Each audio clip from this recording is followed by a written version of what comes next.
Hi everyone, my name is Raku and I am absolutely happy to welcome you to my preview of BelSimTeks' latest aircraft with the F-5E Tiger II.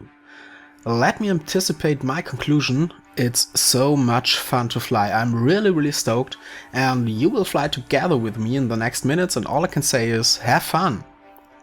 Let's take a first look at the exterior because, in my opinion, this is a substantial part of a preview. And of course you already see the exterior from the beginning of this video and I really like it.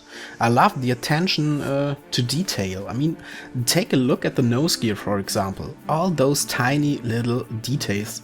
This is amazing. Actually, we can and should extend our nose gear, but we will see this in a few minutes. Besides the nose gear, let me scroll around, hopefully not too wobbly. Look at the guns coming out of the nose, the pitot tube, the little sensors, antennas and lamps and all those little details. Even the auxiliary inlet doors behind the wings, we will see them in action later if I don't forget to show you. Of course, the engines. And scrolling further around you can see some other F5s coming inside, parked next to me, and this should give you a first idea of the skins to come. The rightmost F5 in front of me, the grey one, is the standard Air Force skin, while almost all other planes are painted with an aggressor livery. The only exception being the, well, okay, who recognizes it? Of course, the black F5 with a red star, right in the middle of the screen, more or less. And this one's also known as a MiG-28, and if you have never seen a MiG-28, then please go and watch the film called Top Gun. All these skins are likely to be delivered with the release of the F5. I actually have to admit I thought about flying the MiG-28 livery today, but I think most of you would have questioned my seriousness, so let's stick with our aggressor desert camo scheme. And okay, that's about it for the exterior. I honestly don't have anything to criticize here so far. This is the quality we are used to and some great work from BelSimTeks 3D and 2D artists. But I think we all want to see its interior, so let's take a look at the cockpit. And sitting in the pit, I feel the need to introduce myself a little more because I suppose a few of you know me. This is absolutely okay. As I said in the beginning, my name is Raku and perhaps you already guessed it by my accent. I'm not a native English speaker. My native language is German and I'm producing tutorial series mostly for the German DCS community. The reason I tell you this is, I have to admit this, I actually noted down everything I said until now, so the rest of this video will be kind of free speech and please excuse any linguistic mistakes. So, taking a look around at the pit, well, the first time I ever took a seat in this pit, I almost felt like, well, like in a clock shop, all these analog instruments. But okay, given this aircraft was developed in the 70s, it's absolutely no surprise. Taking a look further around the sideboards, we don't really see a lot of switches. The biggest amount of switches probably in the IFF unit, but the rest is there are not many switches, and this might already lead to the conclusion that this aircraft might be quite easy to handle from an avionics standpoint, but we will see this.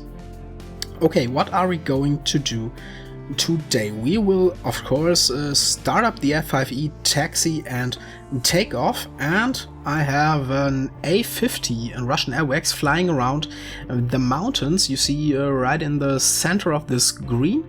And if you're good at taking a guess, well, you see the AIM-9 we have loaded, and yes, we will try to shoot this A-50 down, so you might get to see some actions and explosions today. Besides the both AIM-9s, we have a fuel tank loaded on our center line right below us, so we do have an additional bit of fuel, especially for the takeoff. The takeoff is quite fuel consuming, and yes, Let's start it up, shall we? Okay, first step in starting it up is to get some ground power via the ground crew. Okay, actually you don't need ground power, but whenever I have it available I like to use it. Actually you can start it with you can start it on your batteries only. Ground power is now on. There it is, some instruments spinning around. We got a light. A light is every time a good sign that we have some power. And next step is to turn on the batteries and the generators, and while I'm down here I will also turn on the oxygen. At this point, maybe one word of caution. I haven't memorized the real startup procedure yet. I read the manual for the F-5E, and whenever I say manual in this video I refer to the real deal, to the real F-5E flight handbook. I uploaded it on digitalcombatsimulator.com in the user files, and if I don't forget it I will put a link in the video description, so you might want to take a look into it. And it's really easy to read and really easy to understand. I can only recommend to take a look into it. So this is my personal startup procedure, so to say. Okay, we have electricity, and we will have electricity when we disconnect the ground power and the engines are running. We have oxygen, and for me it's time to turn on my lights. I like to fly with some lights, but this is up to your preference. But the exterior lights should definitely be on. Let's turn on the formation lights too, and of course the anti-collision beacon. We can see the nav lights here, red, right green, and left red. There it is. Okay, next step, let's get some fuel flowing. Let's enable the boost pumps left and right. And as I said earlier, we have a centerline tank, but we won't enable the pump for the external tanks now. We will do this after takeoff. I think I remember reading in the manual that you take off only, well, more or less only with your usual boost pumps, and activate the external tank or the pump for the external tanks after takeoff. Okay, we have some fuel flowing and we are ready to start our engines. To start our engines we need some compressed air. Usually, well, most modern jets have an APU, an auxiliary power unit, and this auxiliary power unit sucks in some air and gives it to the engines, so to say. We don't have this here, but the engines need some air to get spinning, so we will need help from the outside and again via the ground crew. Some compressed air. Let's connect this, and yes, my radio menu is in German, so please excuse if you can't read this, but trust me, at least to this point I know what I do. We have some compressed air, let's use it, and you will hear it. You will hear the generator come on, and you will see the engine RPM increasing for our left engine. I will now close the canopy, because it can get fairly loud, and this is better.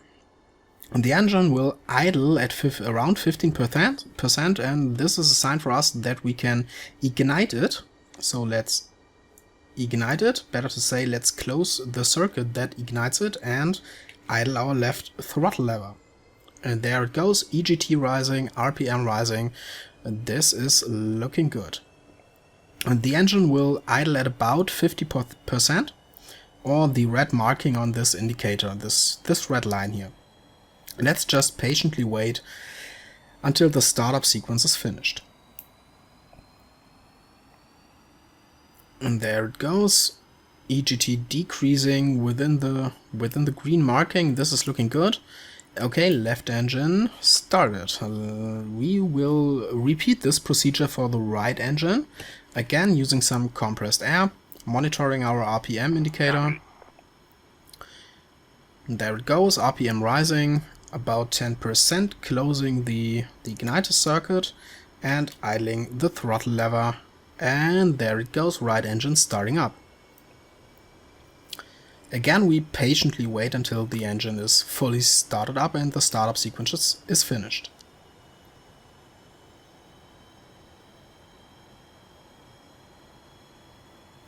%, and rising, looking good.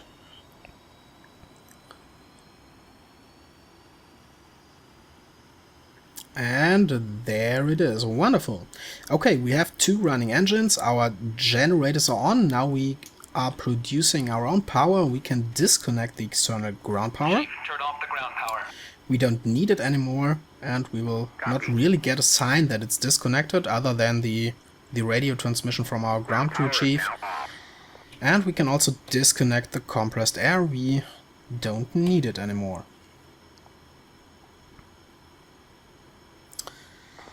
Okay, let's continue to get this, the plane fully started up. Let's start all the systems. And first thing, well, while we're down here, we already started the electrical power, the oxygen, the boost pumps.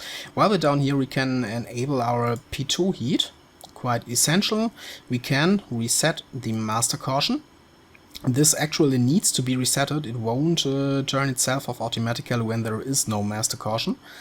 No warning lights on the panel. This is good. We can okay, we can set the radio frequency for the Nellis tower. And this is 254, I think, and enable our UHF radio. I actually should have asked the tower if I may start my engines, so okay, let's just do it now. Not ground crew, ATC, Nellis, and requesting permission to start up. Yes, my mistake. Yes, we may start our engines. Thank you. Okay, we will ask them again to for permission to taxi, but not now. There are a lot of things we have to do here. While down here we can set our take-on frequency or our take-on channel. This is 12x for Nellis. It should be, I hope I'm right. 12x, transmit, receive, and let's turn this to take-on. Yes, looking good. 1 mile out behind me, and this corresponds to the emitter. Yes, this is good, and we hear it. So let's get the volume down. I don't like to hear the constant beeping. Great. So these are our weapon controls. We will deal with them while in flight, but I will give us some light to it. And up here we will uncage our standby ADI. There it is, uncaged. Gear panel, nothing to mess right now.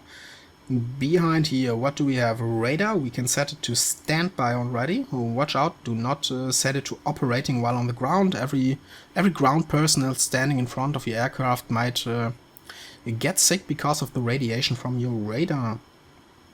Pitch and yaw damper, we will activate them. And the chaff and flare dispensers, we will activate them too. And behind here, circuit breakers, nothing to deal with right now. Right side looking good, lighting's looking good. IFF, well, let's turn mode 4 on for this flight. Looking really good. Okay, I think we are ready for taxi. Okay, one thing's missing, RWR. Let's turn it on.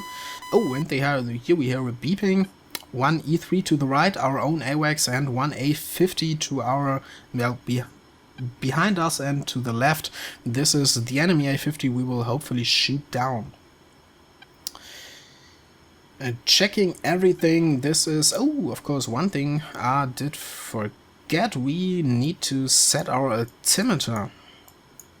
Let's just set it to our QFE. Oh, okay, this was too fast. Let's just set it to our QFE.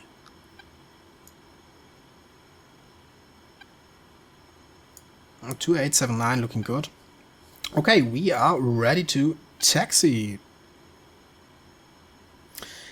I will ask the ATC again to taxi. Infield 1-1. Request taxi to runway. But when we come to the runway, I won't ask them for startup permission. We don't have to do everything with the ATC here. This is just to demonstrate that the radio is working, more or less. We may taxi runway 3, okay, will do. So let's move throttle forward a bit. Around 80% RPM we will start to roll. And there we go. And the F-5 behaves on the ground much like the F-15. You have a single nose wheel steering button, and I press it and I can use my pedals to turn left or right. One word of caution, unlike the F-15, you should you should press the button in the F5 before you start to apply pressure to your pedals. I will demonstrate to you what happens if you don't when we have some space to our right, and I will demonstrate to you our turning circle on the ground, because this is amazingly small. The radius of our turn it's incredibly small, trust me. Okay, we have some space. I let go of the nose wheel steering button. Let me show you my axis in the lower left. You can see my pedals on the bottom here. Nothing happening right now. But if I apply some, well, let me apply some left pressure, about half of it. When I press the nose wheel steering button now, you see it going woo. And this is quite hard to steer, so always first press the button and then turn your pedals. Otherwise it will be a real roller coaster. Okay, back on track. And I might demonstrate to you the turn radius while on the ground. And this is really, really, really small. I'm still pushing my button, and I will now give a full right pedal, applying a bit of thrust so we don't stop, and you see how really, really, really small our radius is. This is incredibly. You can turn on real tight spaces. This is amazing. I like it. I really, really like it. Okay, 360 finished. Let's continue to the runway.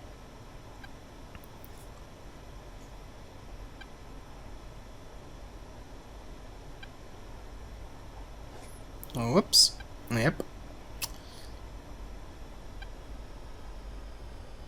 Turning left and aligning with the center line. We'll take a quick stop here because we have to set up a few things for takeoff. A few very, very, very important things. Okay, kinda aligned. We will align it correctly when we start our takeoff run. Let's just brake here. Yes, we are cleared for takeoff, thank you. Okay, to takeoff. One important thing to note is that our speed brake is actually extended, much like in the F-86. In the F-86, if you start it up, you will start it with an extended speed brake, but here it is the same, but the speed brake isn't so visible, so good. It's under our fuselage. So we have to get it in. This is this red button here to the front, and our speed brake will get in. A second thing to note are the flaps. The flaps are, well, they have an automatic mode. I find this kind of fascinating. It's really an automatic mode for the flaps. Depending on your speed, your flight computer will automatically extend your flaps. If you put your gear down while in flight, the flight computer will extend your flaps to full. It takes a bit of a workload off from you. This is really, really good, and to enable the automatics mode, I will put this button to the rear end, and you might watch this indicator. It now indicates that the flaps are up, and if I, oops, this was my microphone button, not intended. If I turn this button now, my flaps are full. Flight computer realizes I'm way too slow. Actually, yes, I am. I don't have any speed right now, and it extends our flaps. When going through a certain indicated airspeed, it will automatically retract them. So far, so good. Next thing, we can hike our nose gear. I already mentioned it in the beginning of the video that we can extend our nose gear. The manual calls it hiked or dehiked. This means the strut of our nose gear can be extended, and this gives us an additional 3% or 3 degrees of AOA and effectively shortens our takeoff run. Let's extend it, this switch here, and watch our nose go up. This is kind of cool. It's kind of low rider-like.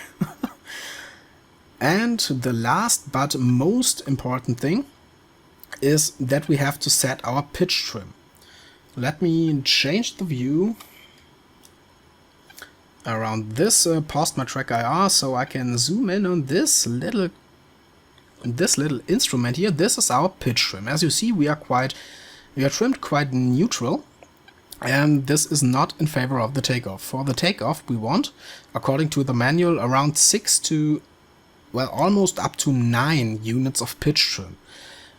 We don't have a fat loadout right now, so I think I will go with 5. This is more comfortable, and well, I will have to do some tests right here to see how the manual is in according with the flight model. But for now, around 5, the more weapons you have loaded, the more pitch trim you give. This is kind of a general rule. Okay, let me zoom out again, and I'm unpausing my tracker R again. Here I am. Well, we are ready for takeoff. Pitch trim is set, nose gear is hiked, speed brake is in, flaps are automatic. Alright, full brakes, set 90. Engines spooling up, looking good. We are at 90% RPM, engines are looking good, releasing the brakes now, throttling up, a full afterburner, and let's get it going. Rotation speed should be around, well, 165 knots to 170 knots, but ultimately this is a best guess. Of course, there are the usual performance charts in the manual, but I did not calculate that. And airborne. Gear up. And trimming her down. She has a tendency to pitch up quite hard after takeoff, but as long as you know this, it's not a problem to counter it with some slight down trimming. And yes, here we are, quite airborne, and she flies really beautiful. I like the flight model. It feels really good to fly her and roll her around and do whatever you want. And okay, why not test the instantaneous turn rate while we are airborne here? So let's just pull back, pull back, pull back. We are beginning to lose speed.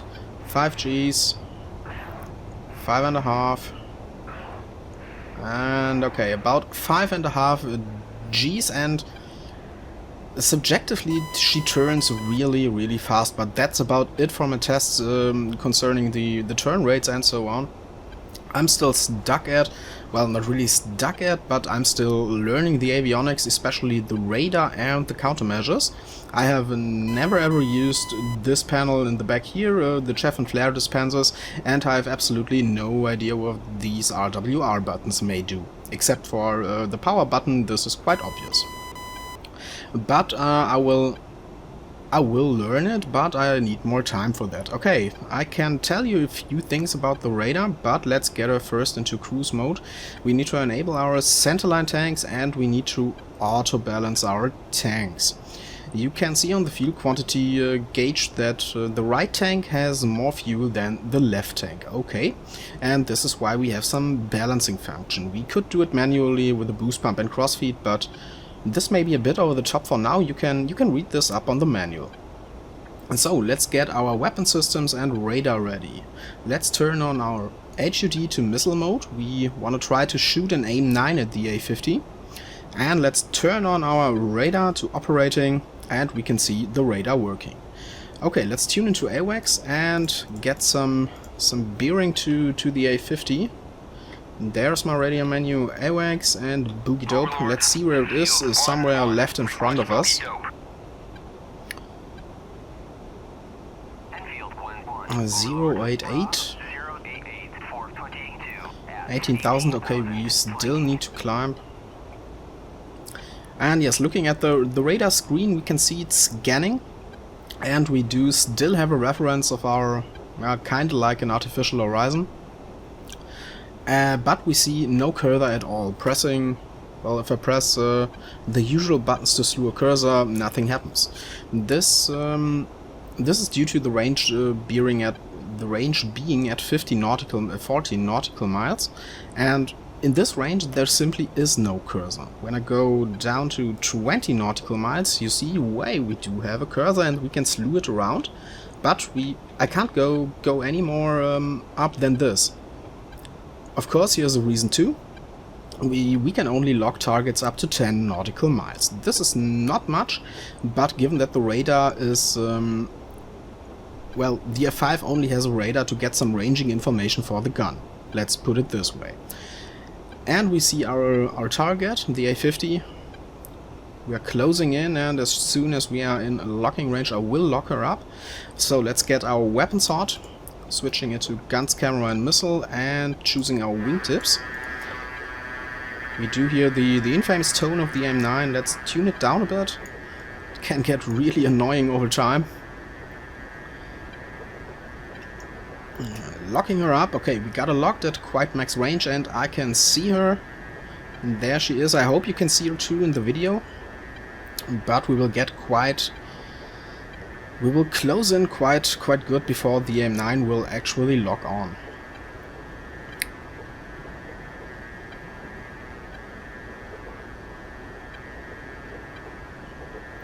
Okay, our HUD is now in the missile mode. In the missile mode it's just a fixed reticle and nothing more. It's just so that you get a slight idea where the bore side of the AIM-9 is looking and where you have to put your target to get a lock of the heat seeker. While the other modes are two air-to-air modes, one with a fixed reticle, one with a gyro activated reticle, and a manual mode. With a manual mode you can set the depression manually. This is for air to ground. And we won't do air to ground today. I definitely had not enough time to practice. Okay, closing in quite fast. Seems like she already wants to perform some evasive maneuvers. Let's just put us behind her and try to shoot her.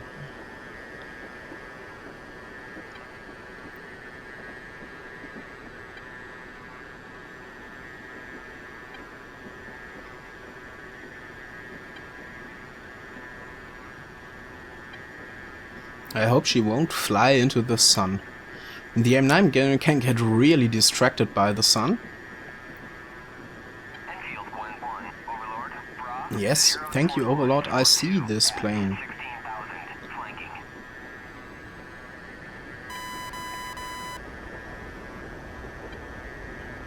And here we come. Yes, I want to try to get right behind her. I just want to follow her, so that I have more time to aim and shoot.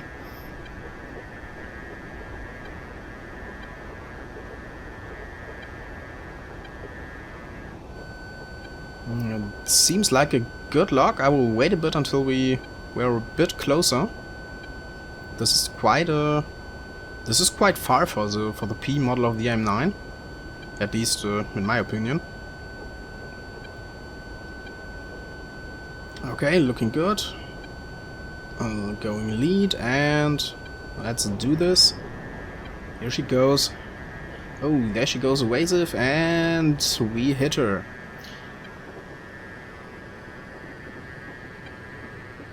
Okay, I won't fire the second AIM-9 because I wanna show you the guns, and I won't wanna kill her with the AIM-9 only. So let's turn off our AIM-9s, going guns only. Let's switch to the gyro-driven guns mode, and we can already see our pipper changed. We got a range bar inside our pipper, and it's not quite in range. When it is in range, we will see a dot in the upper right corner. This will happen somewhere between the 3 o'clock mark and the 2 o'clock mark. So let's close in a bit. And there's one little secret here. This gun is extremely precise. Actually, you only... there we are in range, there's a dot. Actually, you only need to stabilize the pipper for, I don't know, about half a second, and it will hit. Okay, there we go. I'm closing in too fast here. Let's get rid of some speed. Don't want to close in that fast. Where she is? There she is, okay.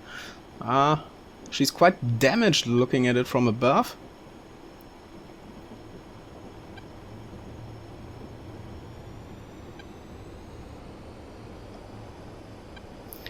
Okay, let me reposition us. Let's get back behind her.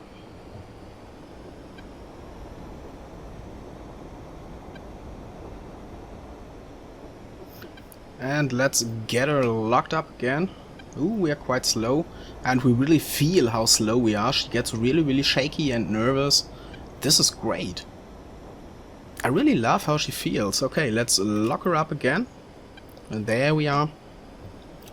Full afterburner trying to close in. I want to show you how really precise the pipper is.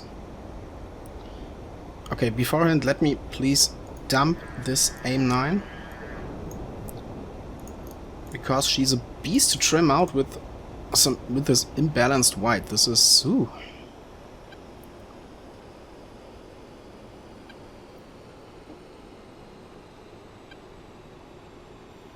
Okay, here we go again, slowly closing in.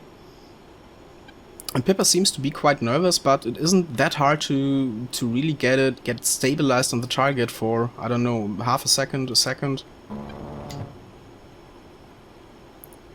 Okay, hit the engines, quite good. Going for a full blast, and there she goes. I hope you saw how precise she is, and this was quite a surprise for me. Most well, quite manual gun modes I know in the other modules aren't that precise. I don't know how precise it is in reality, but this is awesome. This makes fun.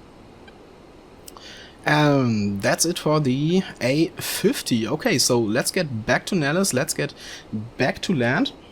Where is Nellis? Where is Nellis? Is it... am I right above it? No, okay, slight orientation problems. Oh, it should be around there, yes, okay. Let's take a look at our HSI. I tuned in the Tarkan.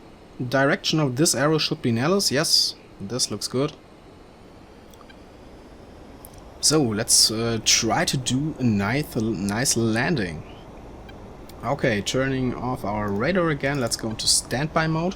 We don't need it anymore, let's turn off our weapons. Yeah, and our HUD, we don't need anything of this anymore. No more bandits around. And we can drop our centerline tank. We are completely on internal fuel. No more need for the centerline tank, and I have to trim her out again. This is looking good. Okay, centerline tank, selective jettison, and away with it. Okay, the landing. I don't really know the correct parameters for a nice and steady approach. I do this quite intuitively until now. I haven't had a chance to learn these parameters, but I think we can get her down quite nice. At least I know it's almost completely AOA driven. We have the usual AOA meter down here with a mark at 13 to 16 degrees. 13 to 15, yeah, this should be around 15, though it's 14 to 16. Hell, what's wrong with me today? 14 to 16 degrees should be around the correct AOA units. And we have an indexer, the usual down arrow, donut and up arrow. So I will try to hit the donut, of course, like always. Okay, I'm climbing. This is not good. I want to lose altitude. Down there is Nellis. This is where I want to land. So let's try it.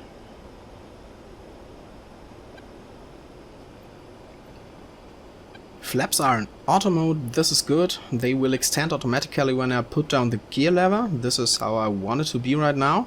And I will put the gear down around 250 knots IIS. Or better to say, the yellow line here, I suspect this is VLE and VLO, both V-speeds concerning the gear operating speeds and gear extended speed, so we should not extend our gear while we are above this speed. It may actually damage the gear and, well, I want to land and not to crash. Okay, this could be quite a night final, let's go for it.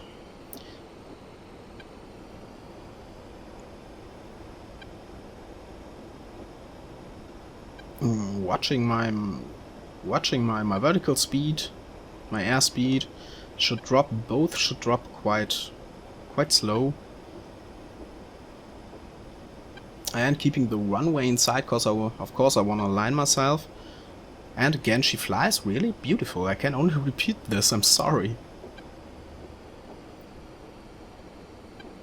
Okay, let's get a bit slower. I would like to put down my gear. And we have to lose some altitude. Okay, cut the throttles and let's get her down 250 extending the gear, and you can see the flaps coming out too automatically. This will add a lot of drag to us. Quite high, judging by just the visual picture, but this is okay, we can let her drop a bit. Usually, well, at least in the few landings I already did, I had the problem of losing too much speed too quickly.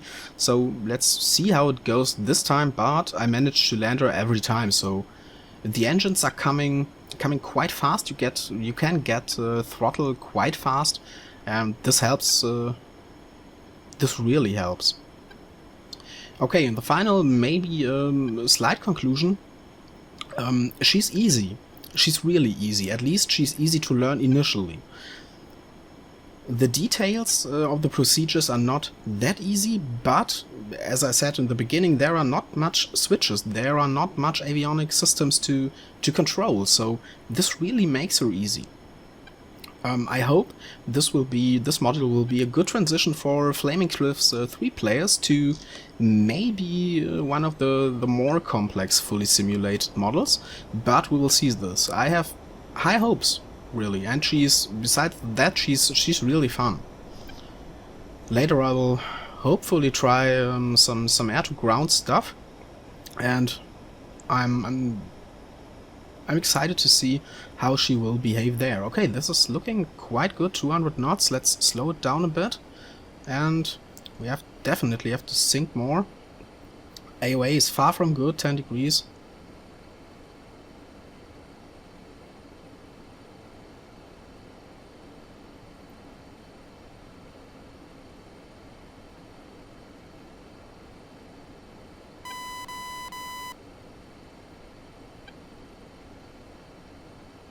Now we're coming to it.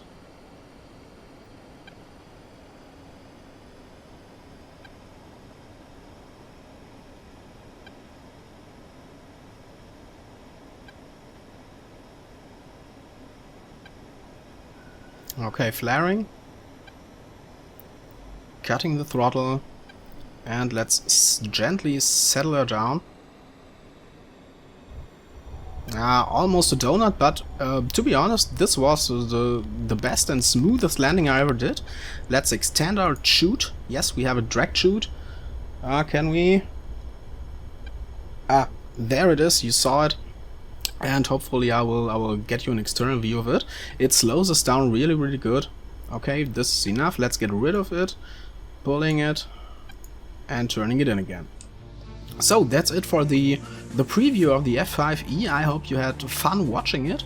For me it was definitely fun flying it, and I will fly it for a long time hopefully. So thank you for watching, and I hope to see you next time. Bye!